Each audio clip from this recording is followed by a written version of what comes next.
Hey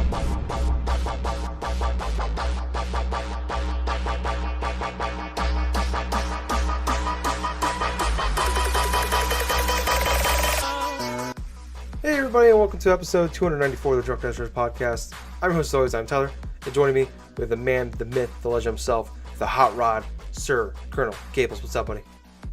Hey Tyler, I am doing freaking fantastic. Not only is work things going pretty well, but at the same time, I actually picked up quite a slew of some new Switch games, so I'm fucking elated, dude. Nice.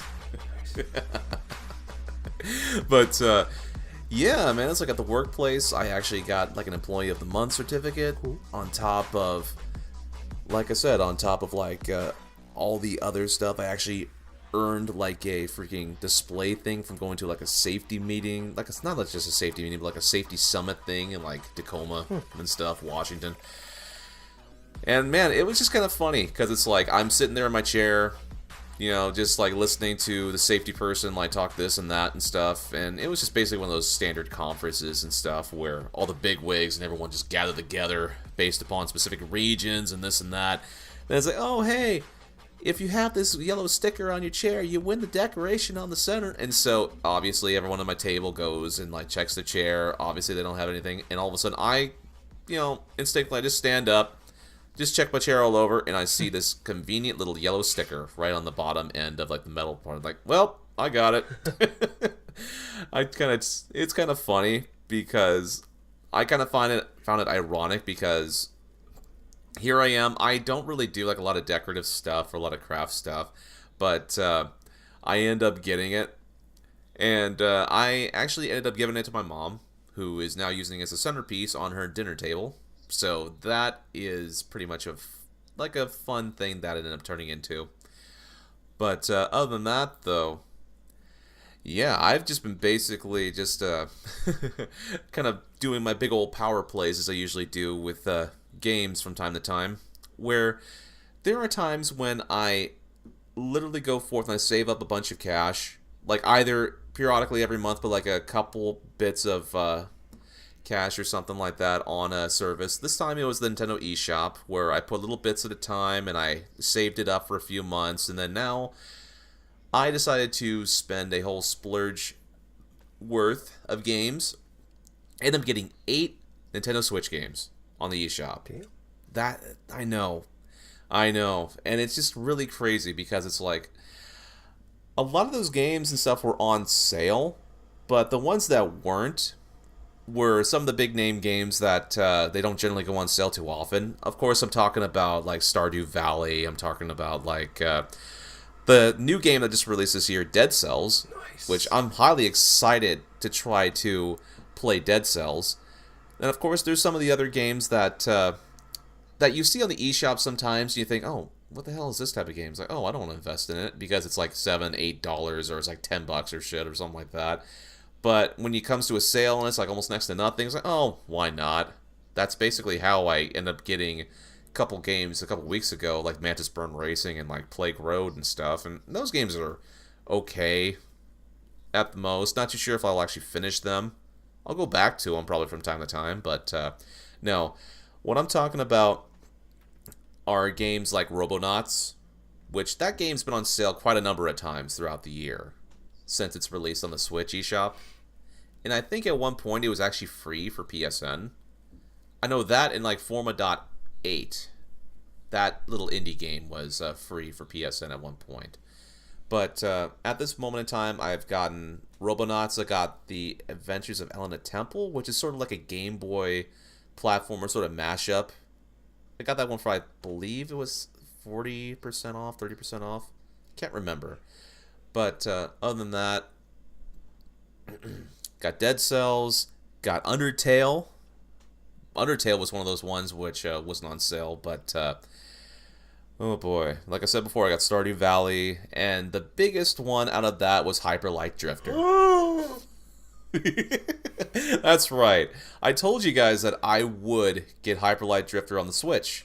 I was just baiting my time until the right opportunity hit itself, and boom. Headshot. But, yeah, I'm just readily excited now to go forth and just start playing, games on my Switch because you know what? It's like I've been playing World of Warcraft for such a long time now. For my standards, I hardly ever play a game for months on end.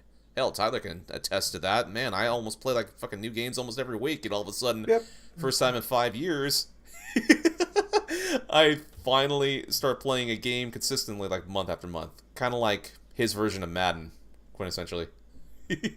Well, it's my version of Madden. Yeah, fair enough. But other than that, though, that's pretty much what I've been doing. How about you, Tyler? Not too much for me. Went over to a friend's house, watched the Hawkeye game earlier today. Hawkeyes won. Go Hawks. 4-1, baby. Nice. Crazy, busy week of work. Typical week for Tyler. Nothing too crazy happened that I remember. No.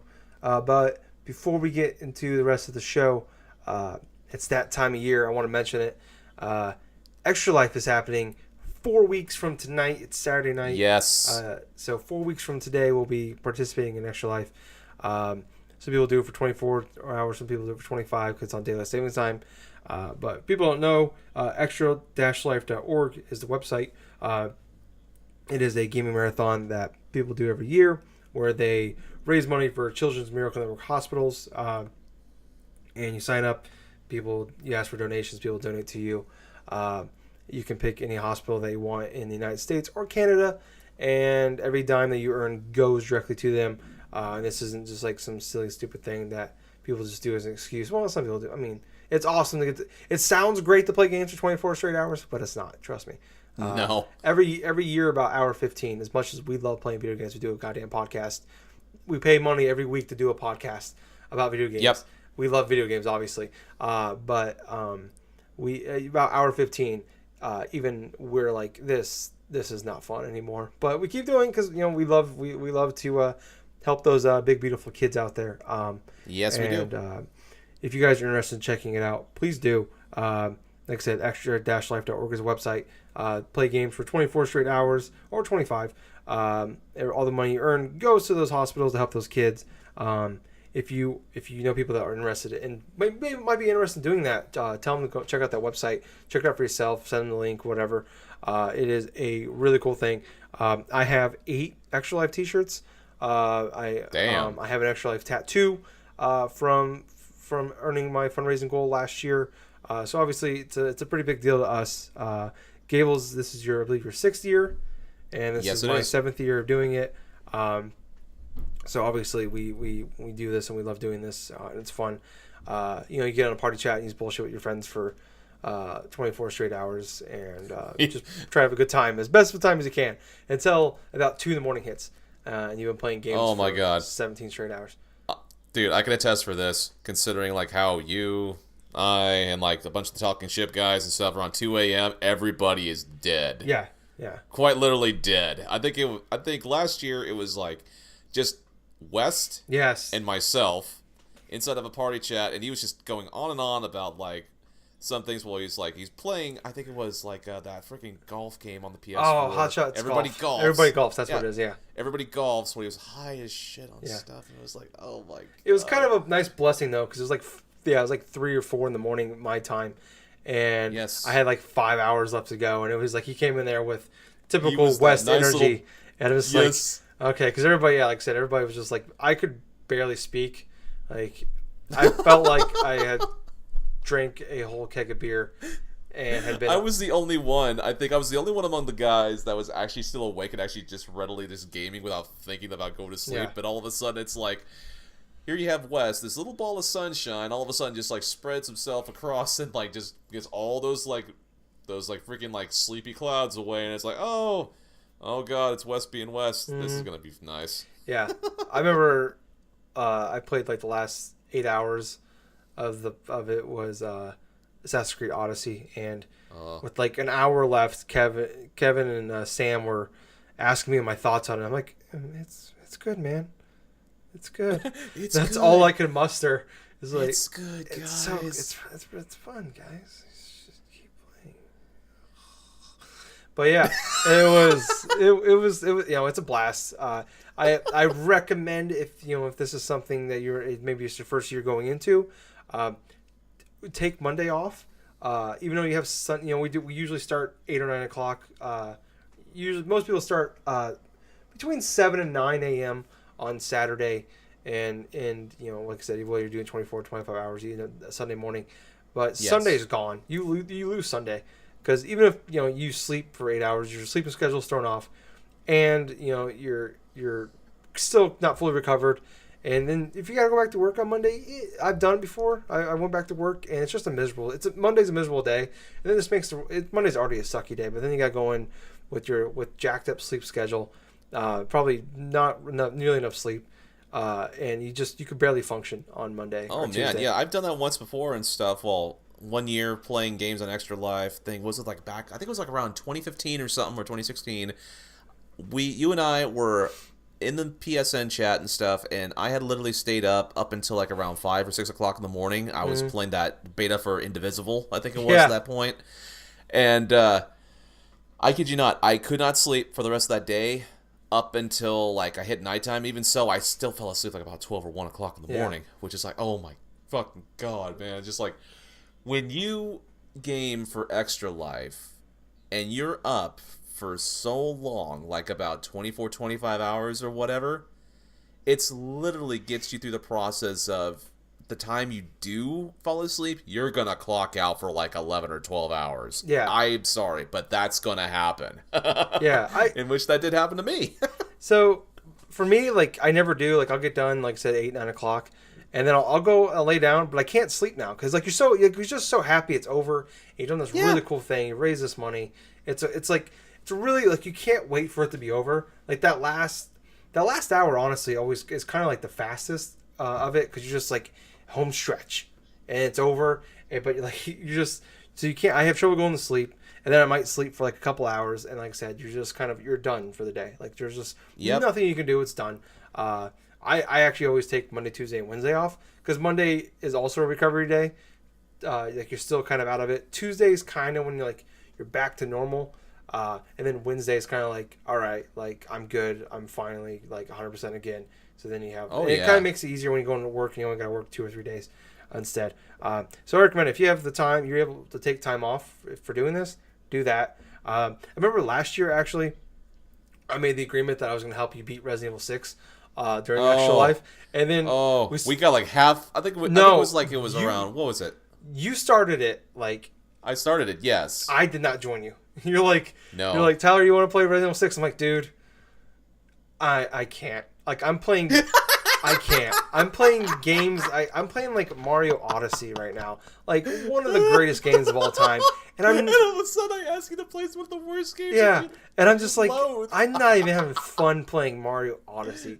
That's how miserable I am. And I'm not like I've obviously worse things in the world than playing Mario Odyssey, but in the world, but like. Even I'm like, I'm not even really enjoying this right now. There's no chance in hell I'm going to join you in Resident Evil 6.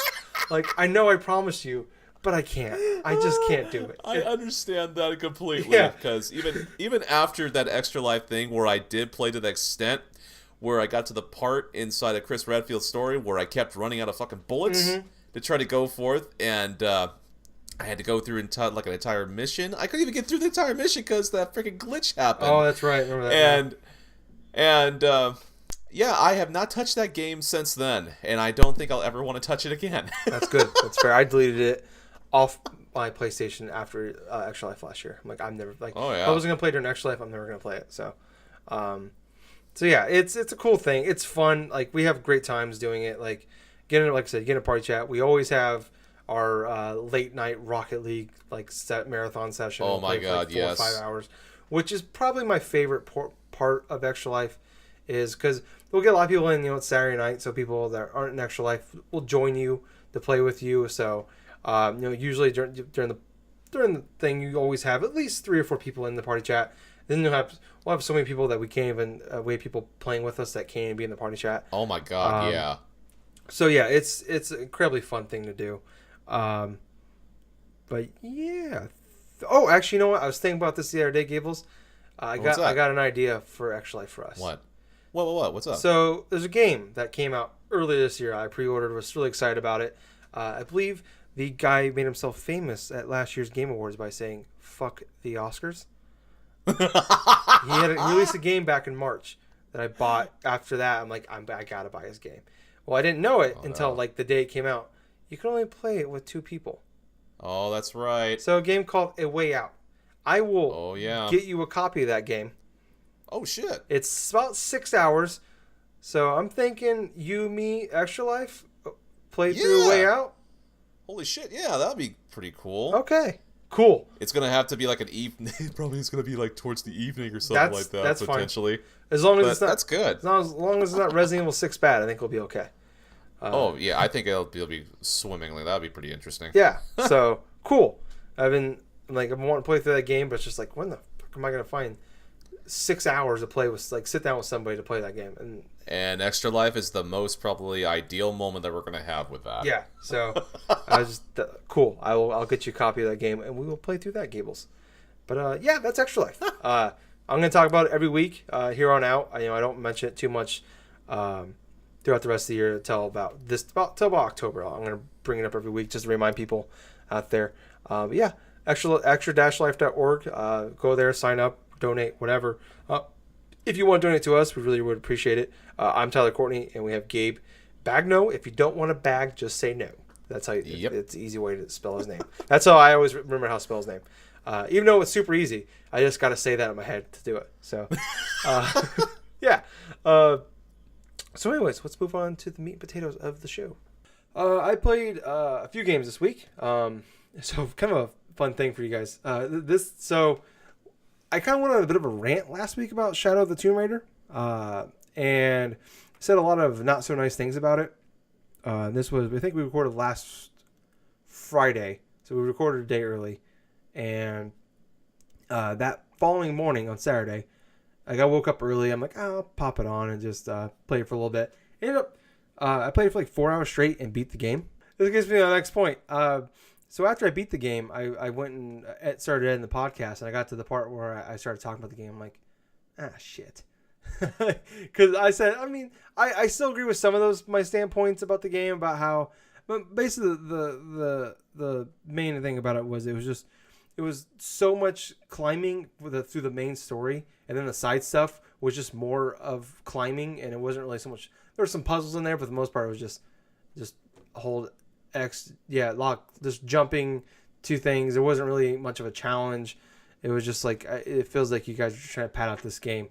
And then at a certain point in the story, I mainly just did story stuff at that point, and I just got hooked because it got up to a certain part in the story where I was just like, it kind of it got way more like, the story wasn't terrible, but it wasn't like anything amazing. It was kind of just like a standard video game, above average, but a standard video game, like popcorn flick type of a story.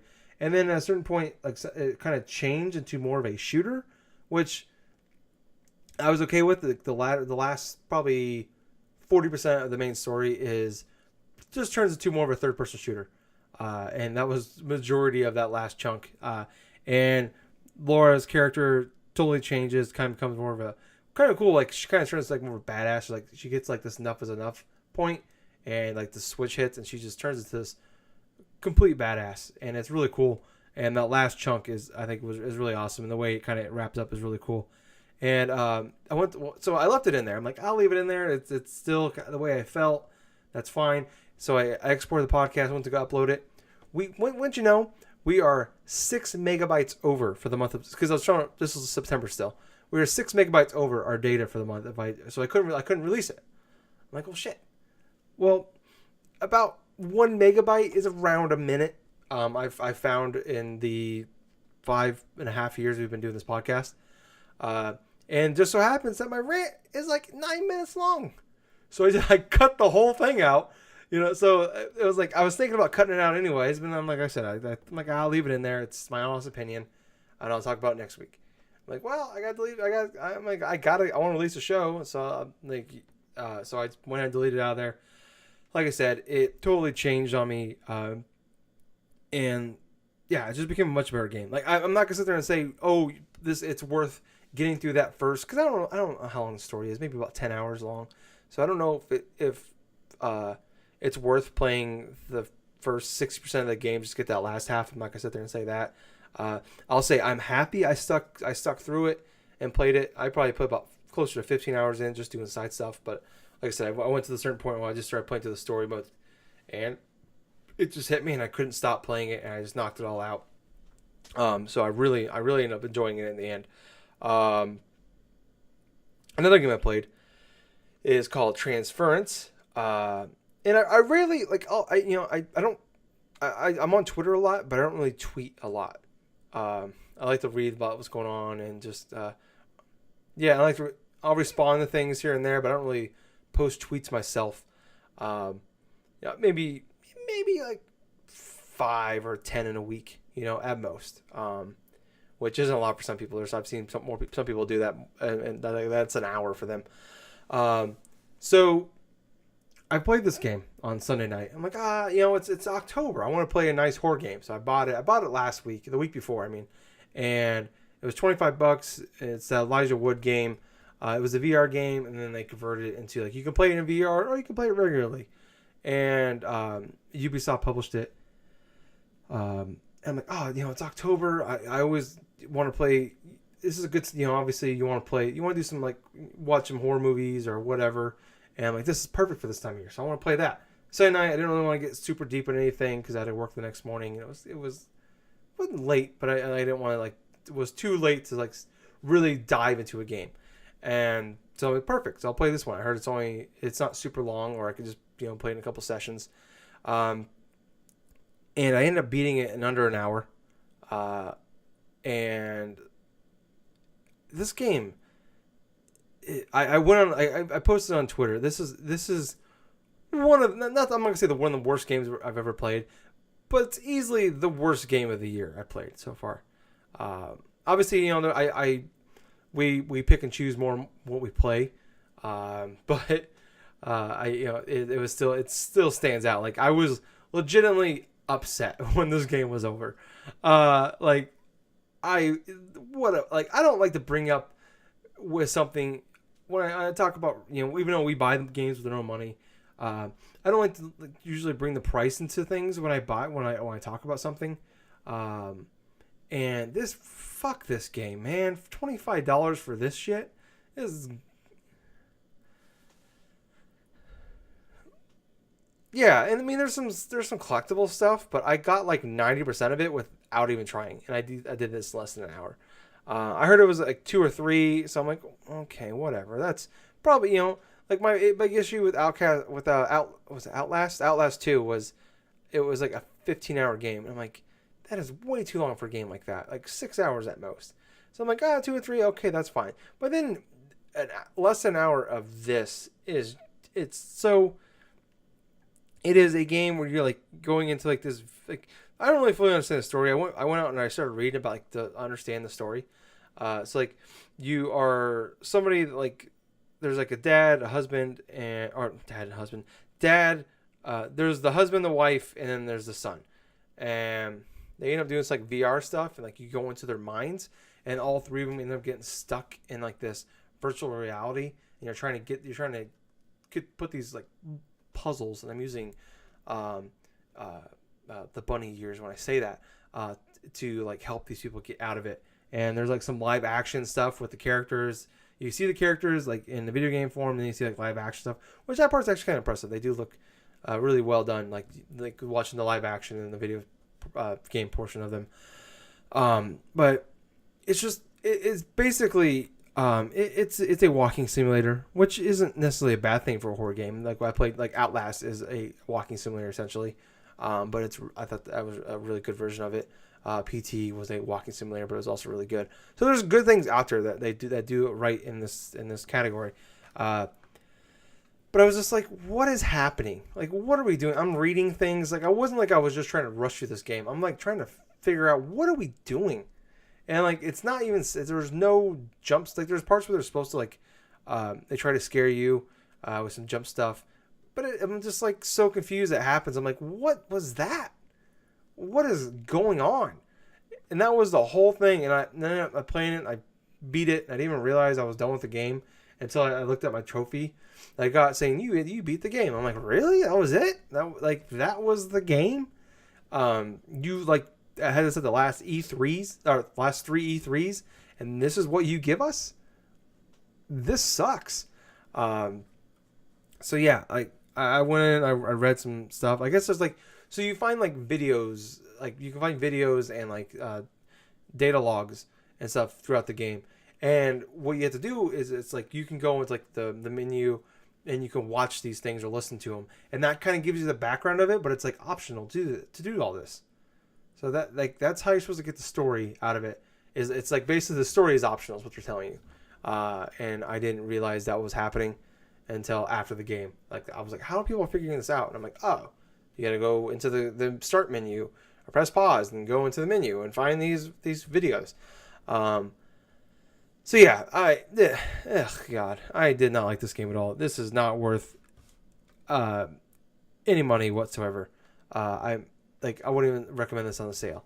And it's just clunky. It's like one of the, like for people who play VR, like even with the controller, it still has like all the clunkiness of like you're playing in VR, and the way you hold things and move around.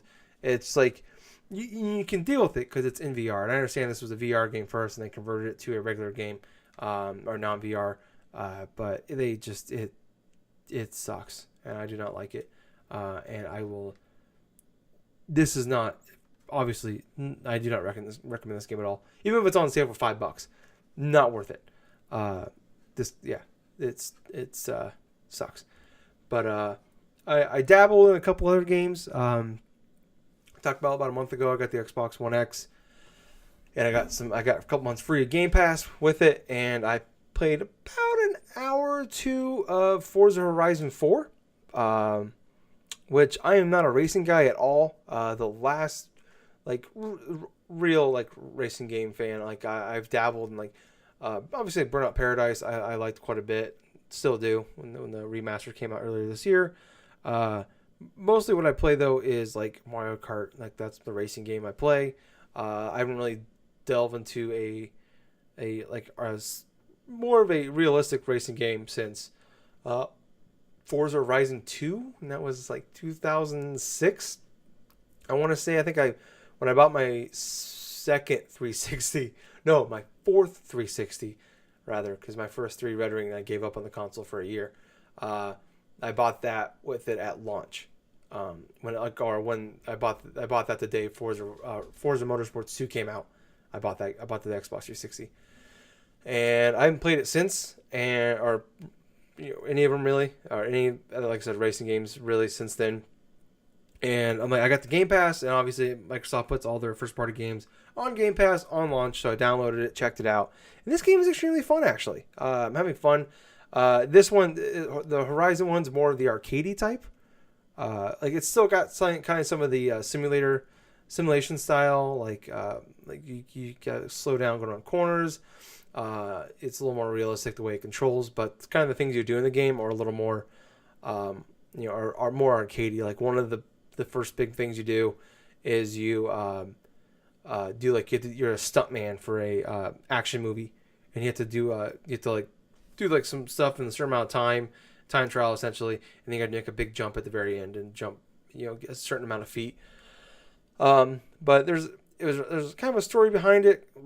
It's a thin one, but there's actually like a story mode to it. We have to go through like you get like as you go through, you get points, which are kind of like XP points. I can't remember if they call them influence points, something like that. And you go through like seasons. So like the first thing it does is it makes you drive like a tutorial race essentially. And it's really well done, where you go through all 4 seasons in like 5 minutes. It's like, hey, now you're driving in the desert, or you're driving on sand or the dirt. I mean, and now you're driving like, hey, it's autumn, so now you're driving on dirt. And then hey, now you're driving on ice, and it's winter. In the spring, it's rainy and stuff. So now you're driving when it's slick, and in summertime, it's regular like nice conditions. And I think you start off in summertime. In this, and like then obviously you go to autumn. Once you get to enough points, you go to autumn. I need like one more race to get to the next section, but I'm still in the first one. But like I said, I've only played a couple hours, but it's incredibly fun, especially having Game Pass, where I know I got the free thing for it, but eventually I'll be paying $10 a month for it. But definitely worth it so far, I think, to play. So if you have an Xbox, and I would check, at least get Game Pass and try this game out because it's incredibly fun so far. And the other thing, and I won't really talk about it, I'll mention it. I did end up picking up Assassin's Creed Odyssey. I had a bunch of Best Buy bucks, and I was just like, I wanted to get something to play on my Xbox to try out. And I wish I already pre-ordered it on Shadow of the Tomb Raider on PS4. Otherwise, I would have got it on there because it was actually made for the Xbox first. But I'm like, oh, okay, this one's got the HDR Xbox One X Advanced, whatever the hell they want to call it. I can't remember what the term they always use for the Xbox One X stuff. But yeah, I've only played it for like an hour or two. Also for like an hour or two. It just came out on Friday. Haven't really had time to sit down and play it. But I'll talk about that more next week. But Gables, what have you been playing, buddy? So yeah, the games that I've been playing this week are more of a continuation from the last couple weeks. I've been playing a little bit more of World of Warcraft. This time I'm actually inside the mid-90s in terms of leveling. I got to the area where I've heard from various experienced World of Warcraft players is their least favorite area. And for good reason too. And I'm talking about the Draenor, the World Draenor kind of expansion.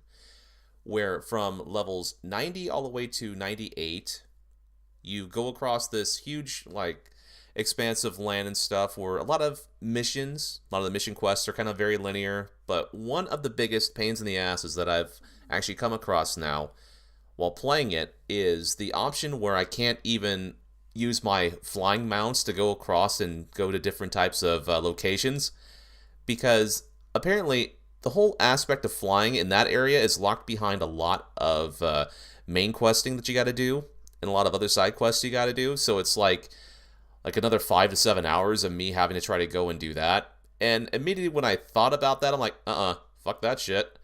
I went ahead. Instead, I'm just sticking along with mainline leveling, and once I get to level 98, which I have an idea how to do so pretty quickly, and it starts tomorrow, I'm just going to go ahead and I'm going to head to the next expansion, to Legion.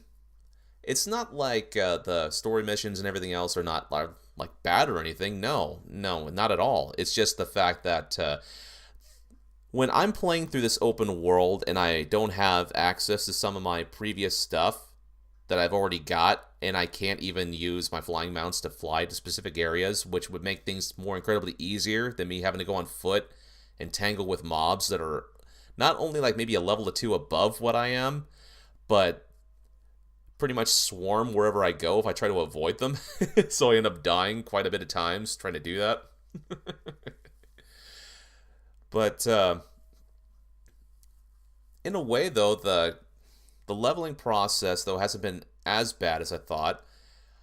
I ended up, like I said before, getting 4 levels over the past week in this particular area. I went through one dungeon. I'm probably not going to do many more of dungeon queuing for the area, because the dungeon queuing from this area is, for me, because I'm a DPS, around a half an hour. So a half an hour for me just to get into a freaking dungeon. I lucked out the first time and I got it within 5 minutes, right? And so the next time I tried, I was already well deep within other missions, and it basically was, oh, okay, here's in half an hour, blah, blah, blah, here, you can enter a dungeon now. I'm like, no interest. But other than that, though, I have been trying different types of modifications for World of Warcraft through the Twitch application. This week I decided to jump in and see if I can actually go ahead and edit certain things, like how my icon bar looks or how my maps are positioned and this and that. Basically what it is I'm just using mods for World of Warcraft through Twitch, because I didn't know this at the time, but Twitch actually has its own modifications for specific games so that streamers can stream things more easier, and among other things, obviously. But there are a couple of useful ones that I'm really liking. There's this one called Bartender 4, which you can completely edit the size and the scope of your icon bar at the bottom of the screen, so it can make things easier looking. Oh, and there's another one that has to do with the bags that you have. So when you play World of Warcraft, you have access to 5 different bag slots, right? And each individual one can open up or not based upon certain button presses. with the bag on application that I'm using, it's just one gigantic bag, pretty much. One gigantic screen that you can manipulate and increase or decrease based upon columns and rows. So it's basically like any type of other video game, quintessentially, and does not have the nuisances of like opening up like just specific ones to do this and that. But other than that, I've actually used modification stuff to kind of fix the camera that I was doing, plus some of the immersion stuff where some of the story modes and the icons and stuff are easily selectable when I'm doing like World Quest stuff. It's just little quality of life things that would make my experience playing World of Warcraft a little bit better. But it's kind of funny how I go from beginning to play the game and stuff and getting used to the whole setup, and then all of a sudden get into like a couple months out since I first started playing World of Warcraft, and I'm now just using modifications, using this, doing that, and just I'm still leveling my first toon. That's basically what they call the characters, like freaking toons that you're leveling up. I know, it's such a funny way of just saying new character, but other than that, though, I've been playing more than just World of Warcraft. Yeah, I swear. I've also been playing the game that I bought today called One Strike. Now, One Strike is a arcade style of kind of a combatant fighting game to where you basically take control of one of 6 characters. They're each individual type of weapon artists or something like that, or like samurai, basically. And they have each individual weapons, each individual styles of fighting stances and this and that. And timing is of the essence when you play in this game, because you basically can kill your opponent in one strike. And so the controls are laid out to where each attack feels different. You have an attack button, you have a guard button, and you have a front dash and a back dash. And like I said, timing is everything in this game, because you can time people's strikes and try to counter and do this and that. At this current moment, I have went through the arcade portion of it, I think 3 times. About 3 times, and this is on the easy mode of it because I wanted to see how difficult the game can get. And yeah, even on some of the easy modes, it can be a little bit difficult, especially if you're not used to timing certain things in fighting games, which, yeah, I'm kind of there, like, here and there. But I gotta say, though, the game, in and of itself, is pretty addicting. It can be pretty addicting, like, on the go, because I was playing my Switch while doing errands today, and that was predominantly one of the games that I was playing a lot of. But other than that, that's pretty much what I have been playing for this week. But I will have a bunch more to talk about the next week as I dig into the whole backlog of Switch games that I got. All right, man. Well, very cool. I hope you finally play goddamn Hyperlight Drifter. I know, right?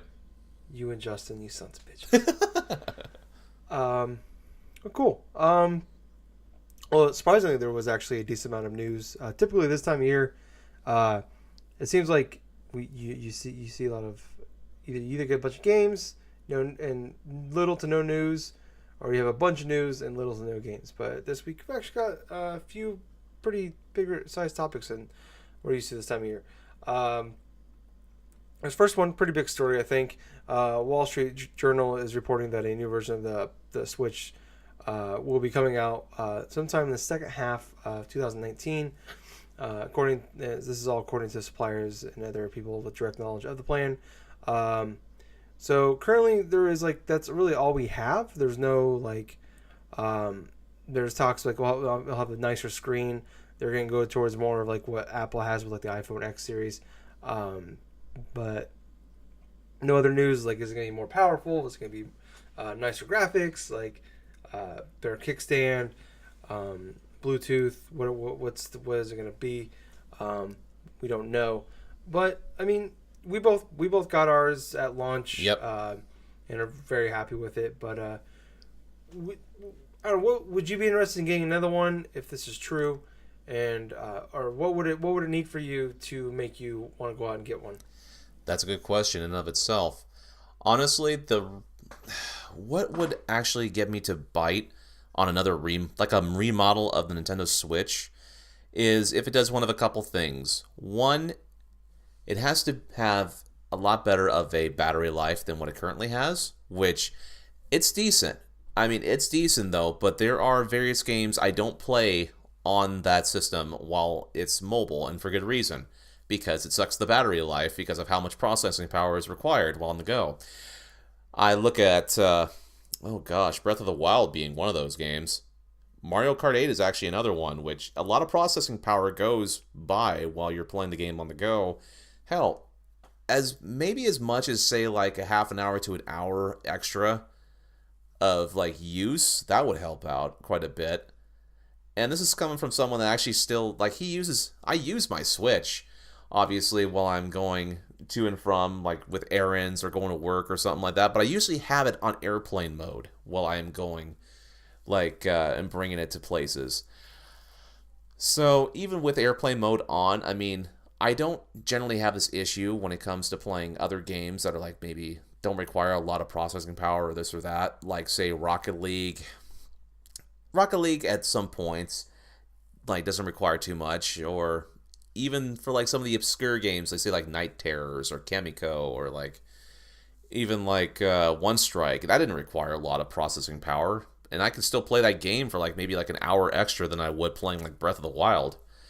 So battery power is one. Another is probably the design of the screen, considering that for some Switch owners, one of their main beefs that they've had with the system is like the various scratches that they had with some of the dock issues. Either have a completely separate dock that's not going to be so obstructive or something like that to the Switch's screen in general, or like kind of rework it to where it's something along the lines of have, you know, like how the dock is right now, where you just basically slip it in and stuff and like have your Joy-Cons, this and that, but maybe make it more or less where you're just inserting the system inside of it, possibly, you know, like on the like a kind of like how you would put a cartridge inside of an NES, right? Kind of similar to that, to where it's face up, right? And then you have your Joy-Con controllers still attached to charge and this and that.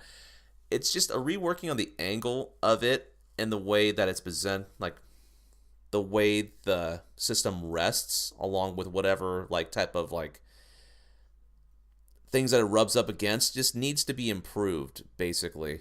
And so it could be as much as say like having like little bits of like cushions or some little bits of padding while you're inserting like the system itself. But let's see. Another thing I would probably say is probably have maybe a better like internal storage, because I think at this moment in time it was you have like what, 30 gigs, 25 30 gigs or something for the 32. Yeah, 32 for the internal. Maybe up it to about 64, possibly, if that. I mean, it would rival that of like some Apple smartphones that have had that amount before, but that's the thing. If they really want to shift a momentum for the system, they got to hit it to where they could probably get the most bang for their buck. And from what I have seen, $300 for the original Switch, I could see this remodel being maybe $250. And the reason why I think it may be $250 is possibly they would go with a route of like possibly just having like handheld only, quintessentially. That could possibly be something they would look into. Would I want to see it? Probably not, because I kind of like how my Switch is originally. You know, plug it in the TV, play it on there, do that on the go or something. But other than that, I can't really think of too much other stuff I would want to improve upon the system at this moment. Yeah, I think all those need to be there, obviously, for it to be worth it, to be successful. Those are definitely, I think, all things people like, especially when you see some of the way games run on it when it's in handheld mode, compared to when it's docked, like Breath of the Wild. Well, docked at certain points, it kind of struggled frame rate wise, but when you, like, there's a few times where I'd be like watching TV or something like that, and I'd be playing the game, and it's like, all right, I'm playing the game on handheld. I'm like, ooh, this is a little rough. But I mean, I'm not surprised they're doing this. I knew, and this is something they've been there was rumors about this not too long after the Switch initially launched, Right. 2 years ago, or my god, a year and a half ago. It feels like 2 years ago. But yeah, I mean, it makes sense. For me, it would just be like a more powerful one. Make it a good enough upgrade where it's worth the investment. Like I had the Pro, I had the Xbox One X, so I am not too upset about this being a thing. Right. Especially with them wanting to get more of the third party involvement in there. It's like, you know, the AAA third party stuff in there. So I think for them to kind of stay relevant, they need to do this as the games are only getting more and more powerful. And this console is struggling to play games that are a couple years old already when this thing launched, and now that if they want to play games that are going on to the future, especially with the new consoles being less than or about 2 years out, that's the one thing that I could see being a mistake. If this is gonna be a more powerful version of it, this is what it's gonna be. It's gonna be the XL, essentially, 3DS XL, where I would almost say wait. I mean, it's only say it comes out in, I don't know, October, November 2019. That's a little too soon, you know. Where I think the PS4 was over 3 years later, and then the Xbox One X was 4 years later. So a little over 2 years out since the new one. A little soon, and especially I would almost think it'd be better if you waited till, I don't know, another year and a half or so. Maybe launch right before, like the spring of 2020, or maybe even the spring of 2021. Like, wait and see what those new consoles are going to look like. Right. And because the problem is like if part of it, I think it's going to be more powerful. That's probably what it's going to be. It's probably going to be, you're going to be able to dock it, play on the go. It's going to be all that. It's probably going to be more powerful. It's got to be. And the problem is that thing's going to launch, and it's not. It's still going to be behind what the Pro and the Xbox One X is, and even what the regular PS4 and Xbox One is, more than likely.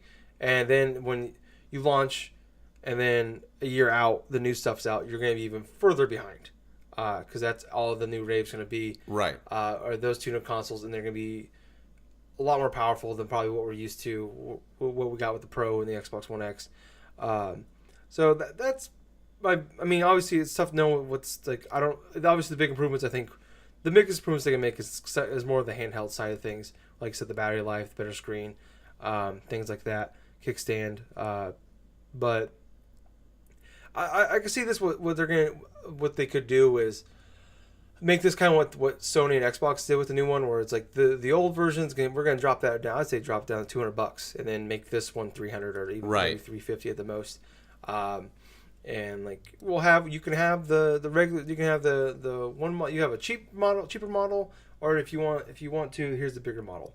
And one thing they're definitely gonna have to fix or figure out a way, do an update or something, is before this is, which is bullshit. This is an issue still, is a way to plug your SD card into another Switch without having to wipe it. That's very true. Transfer your saves, because especially with the cloud saving, it's insane that the cloud saving came out, and it still does. Like, there's still a bunch of games that you can't use the cloud saving on, even some first party games. Yep. Even games coming up, they're first party games you can't use it on. That's which blows my mind. It's ridiculous. Yes. You're gonna have to find a way to make that work. So if people don't have the online service, like, it's just insane to me that we don't have that. But they're gonna have to find a way to fix that. But yeah, I don't know.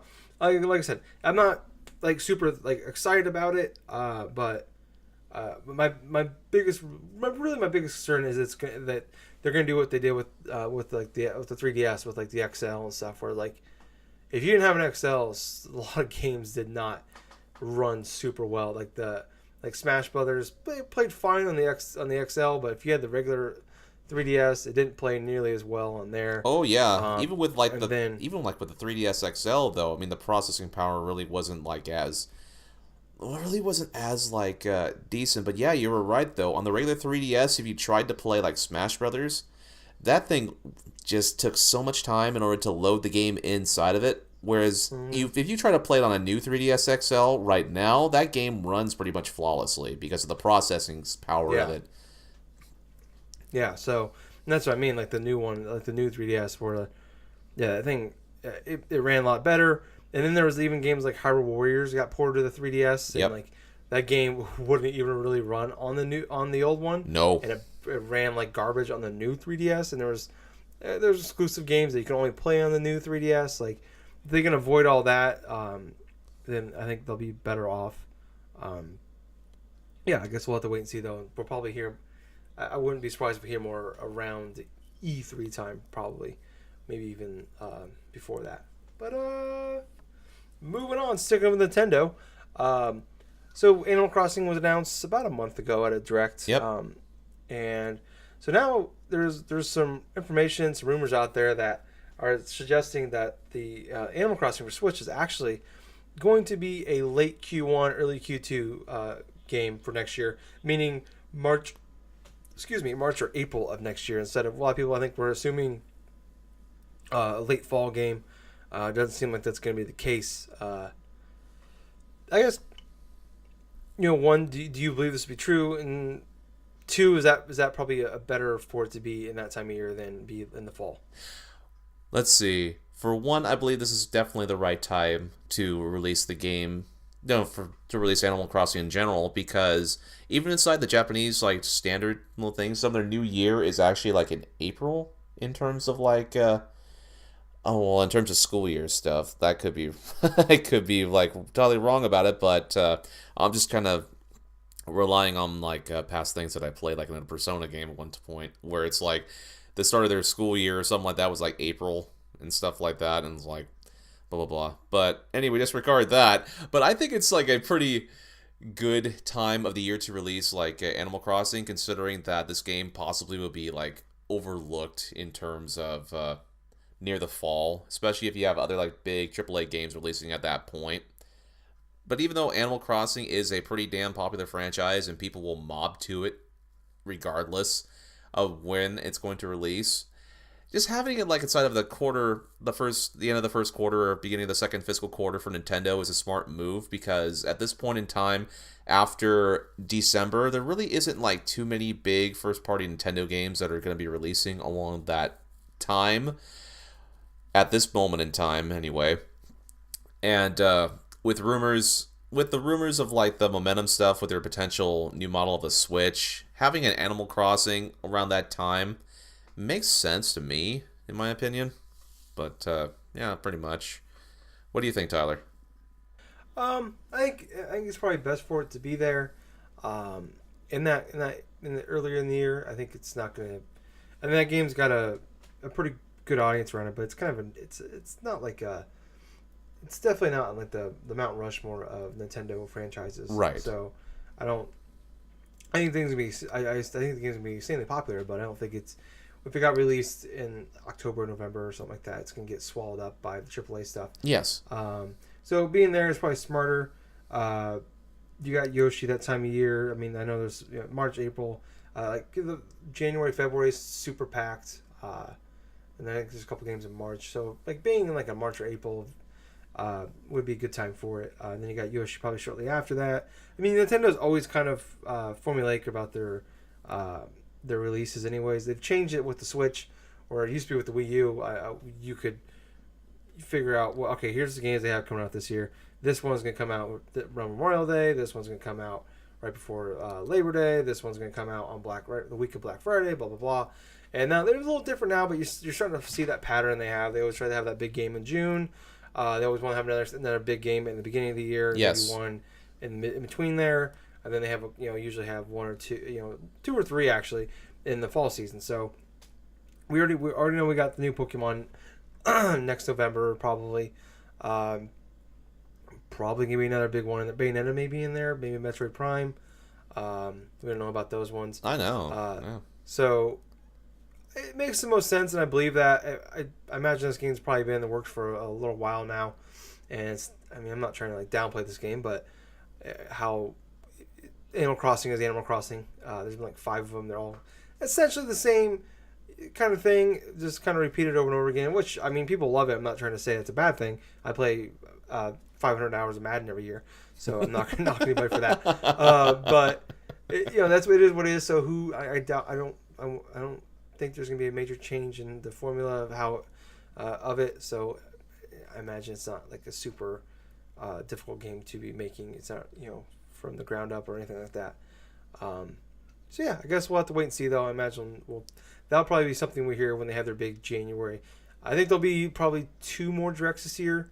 Maybe probably one that's like Pokemon and Smash Bros. Related, and then maybe like another small one in there between. It's not gonna be anything big. But then I think we'll hear probably in the January. They always have that big direct in January. I think that's when we'll hear about it. But moving on to some non Nintendo stuff. So Kotaku is reporting that they've had multiple sources, anonymous sources that are developers. They're working on multiplayer games that are on PlayStation. They have been working on some bugs to fix for their online services that would make it so you can finally change your username on PlayStation. So for people out there that hate their name and want to change it, it sounds like that is coming soon. This has been off and on for a long time now. There's people out there that came out like publicly with wasn't an anonymous source, like came out and said, hey, we were working on this, and before the PS4 came out, and people even said this after the PS4, they were working on it still, and we haven't heard anything about it. And there's, I guess, a couple photos. They didn't get shown off, but Kotaku, I guess, has photos of with evidence that this is actually true. So it's kind of a rumor-filled podcast this week, but I don't know. It's kind of similar to the same questions. Do you believe this to be true? And would you be interested in something like this? In changing your name, I mean. Well, I'm definitely interested in seeing this rumor stuff is true, because let's be perfectly honest right here.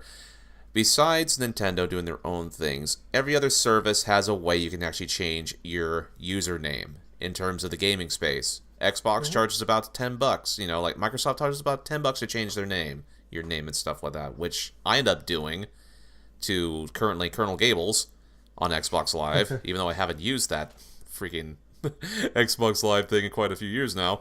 But I would most likely welcome this change, even though I still go by HaxBlue on PSN. I would love to change it to Colonel Gables, because that's quintessentially become my nickname, not just here, but also at work as well, as people started calling me Colonel Gables.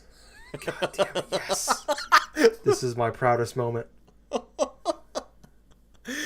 Well, first they started calling me Gables, and all of a sudden it's like, oh, yes. And all of a sudden my coworkers are like, oh, you know what? It's like, there's got to be something right here. We can't just call you Gables. It's like, well, how about Colonel Gables? Oh yeah, we'll call you Colonel Gables. Like, God damn it. But it's like, it's kind of funny how the podcast, and all of a sudden it's like one nickname gets held on or something like that, and then there's like another one that just goes and readily replaces it. So yes, I would love to change my PSN name to Colonel Gables. Nice. Like, what would you do?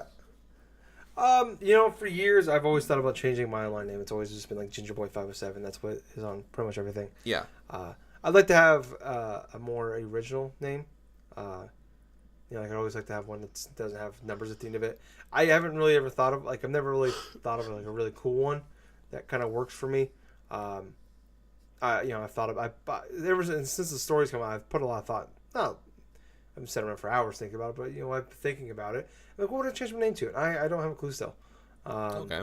But I would, if someone has a good nickname for me, a good one, please let me know. It kind of fits maybe my personality. It's just like a fun little nickname. Please let me know, because I would like to. I'm open to a change, and I've never been full on love the Ginger Boy name. It's just kind of when I created an Xbox 360 account. When I first got my 360, I'm just like, what am I gonna call it? And okay, I'm Ginger. I guess I'll call it that. I was Ginger, and I'm 16. Ginger Boy. Boom, done. And that's kind of what I've had for 13 years. I hope that's the case. If there's a small fee for changing it, that's fine. Like I said, every other service has a way out there to change your name, so it makes sense to finally have it. But I know the way they made it wasn't really future proofing for them. But I guess we'll have to wait and see. But I hope that's the case. And And then finally, our final story. This is something that actually broke only a few hours ago. I didn't even hear about it until Gables and I were already on the. I was watching football and stuff, and I was over at a friend's house, so um, I didn't hear anything about this until we were on the Skype chat talking. I was just kind of looking for news the last second, and this popped up. I'm like, oh, this is really cool. So we talked about the last few weeks, but TellTale, obviously they closed. They laid off even more people earlier in this week, sadly.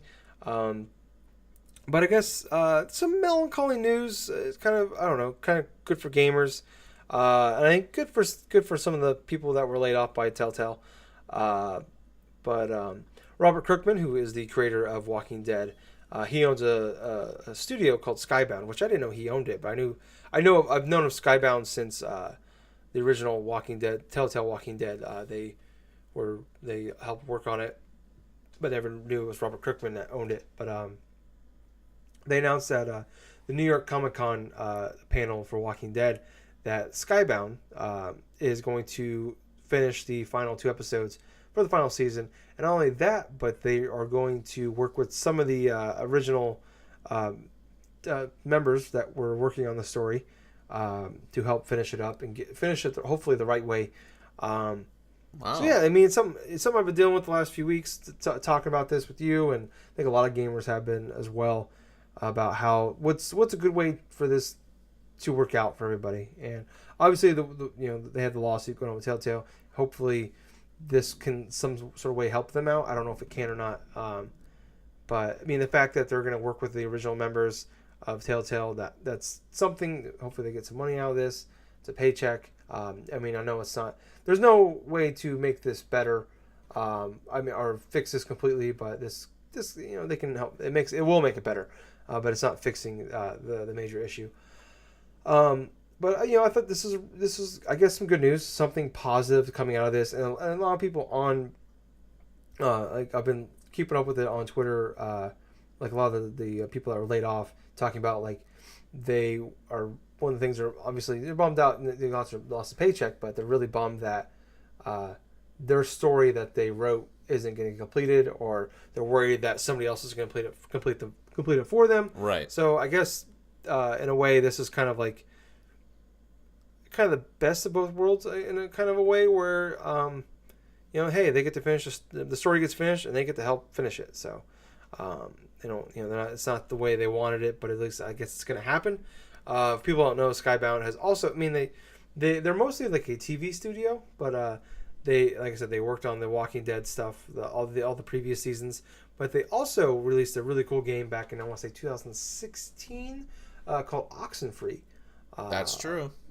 Yeah, which is a game I really, really enjoyed when it came out. Kind of Telltale-esque in the storytelling portions of it, but it was a 2D side-scroller. But it was really well done, and I highly recommend people check that game out. You usually can find it fairly cheap nowadays. It's on everything. It's on Switch and PC, everything like that. So check it out if you haven't already.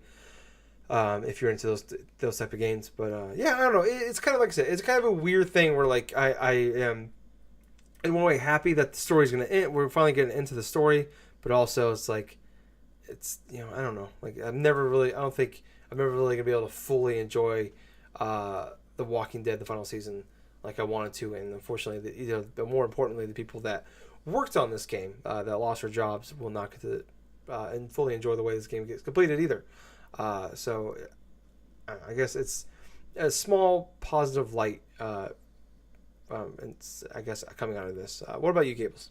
Well, to be perfectly honest with you, that's probably one of the most positive things that could have happened with the end of this game series, to be perfectly honest with you, because now you have the original creator of The Walking Dead along with his game studio going through and just finishing up the leftover remnants, even extending offers to the previous people that were working on the project in order to make sure that this, not only does it come out on, come out right, with nothing like really messed up or nothing up on the hindrance of like the past shoddy management that was prevalent at TellTale.